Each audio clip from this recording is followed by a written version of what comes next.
Hey, baby. Yeah. Have you heard about this thing? You know, this thing that Woody's doing? Lost in London. I don't know what it is. I'm not sure you know what it is. You're streaming the movie live into theaters while it's being shot. As he shoots it. Yeah. That's f***ing stupid. Woody Harrelson live streaming a film for 2.5 hours. You can't make miracles happen. Do you know what live streaming is? Like, do you know what that entails? What you are about to do is batshit crazy. Don't do it.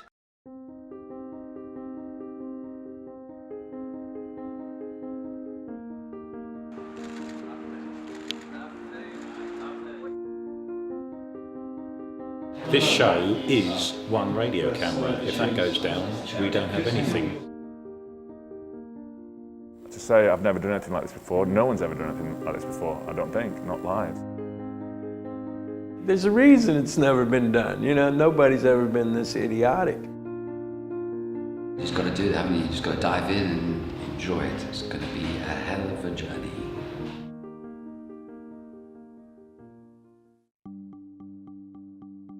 Lost in London is a feature film written and directed by Woody Harrelson. What's special about it is that it's shot in one take, so it will be one camera without any editing, without any cutting to different cameras, over 90 minutes.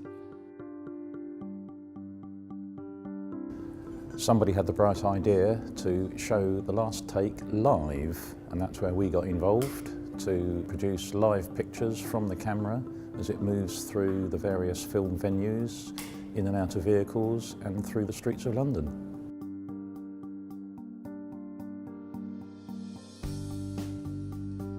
Probably the most kit we've bought in for one camera ever, definitely. It's only a single radio camera, yet it's about 86 boxes, which is 2 van loads full just to cover a single camera. Very unusual. I did a count up yesterday. We got 54 receiving antennas in total on this job, all receiving one camera picture. That is definitely a record for us. Engineering edict is keep it simple, but we can't keep this simple because of the area we have to cover. There's a lot of kit, there's a lot of antennas, and the more you've got, the more there is to go wrong. We all keep our fingers crossed that nothing goes wrong. Today is just to get in and get sorted and get started day, really. And hopefully, if it doesn't rain, we'll get the roofs, or some of the roofs, rigged.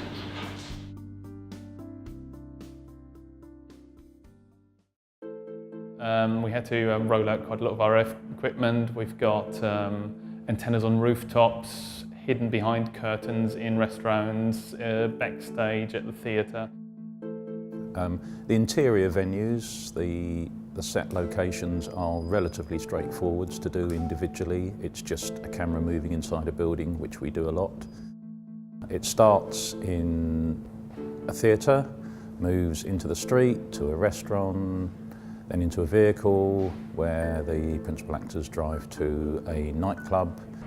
From the nightclub they go to a taxi, jump into another taxi, they go to a little park, he gets arrested in the park and taken to a police station, bundled into a cell. And then the final scene is set to play out over Waterloo Bridge.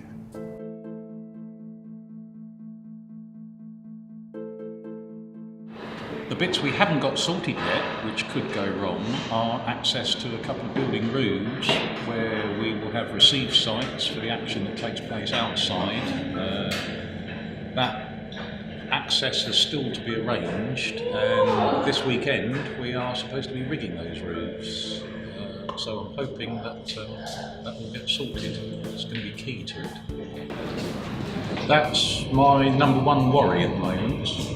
The number two worry is loading up the cameraman with everything he needs to carry for 90 minutes in terms of batteries and transmitters and what have you, and making that backpack operation work for 90 minutes continuously. That's another challenge that we're involved in. If they solve that one, I think that's going to be key to it, and we should get away with it all.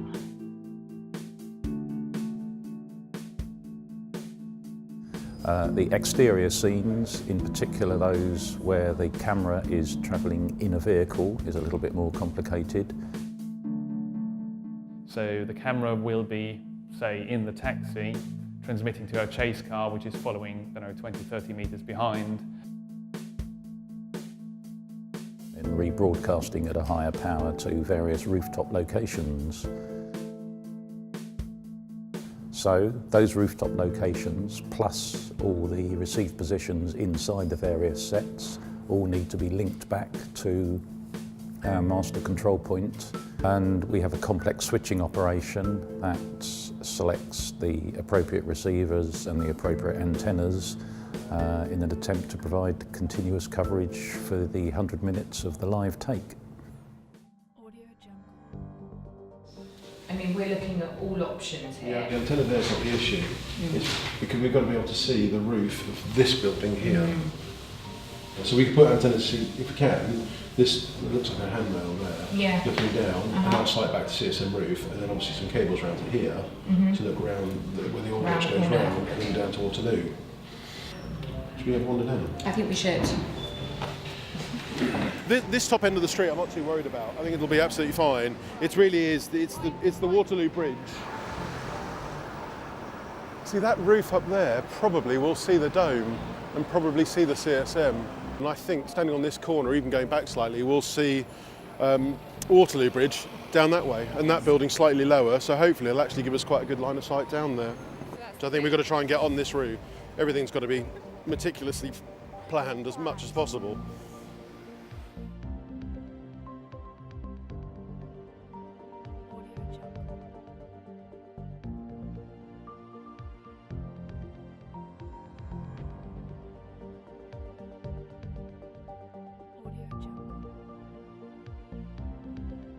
So the camera is connected to a backpack via an umbilical cable, so that the cameraman doesn't have too much equipment to carry around with him. The backpack's carried by a grip who is effectively chasing the cameraman.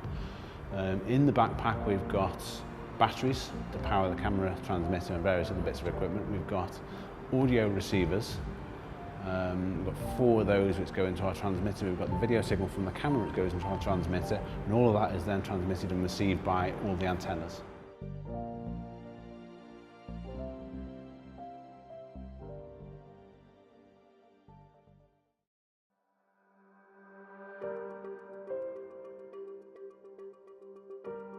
You know, but what happened last night, they were in the cab, they were halfway down to Kingsway when I heard in my ear, we've lost the camera.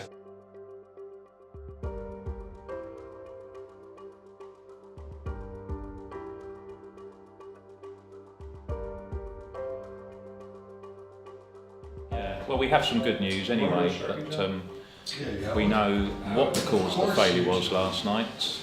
It's a power leak and created a short circuit somewhere, but we found it. That's the important thing. We can take it out of service. There have been a whole bunch of new power leads made up to power each piece of equipment individually, so I think we're in a good state for this evening's run through. Scale of 1 to 10? A lot more confident than I was 12 hours ago, that's for sure.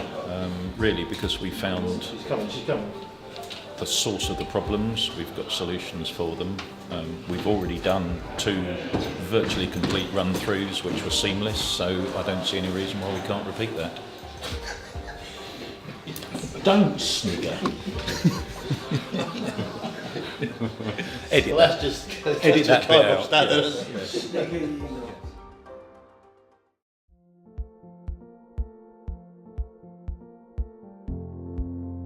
You guys have been monumental. This is a project like obviously no other. No one's ever been a part of something like this.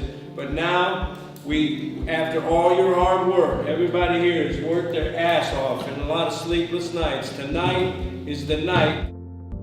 Losing the feed would be rough tonight. What can I do? You know what I mean? I don't really have any control of the technical elements at this point. With the pressure building and building to this moment.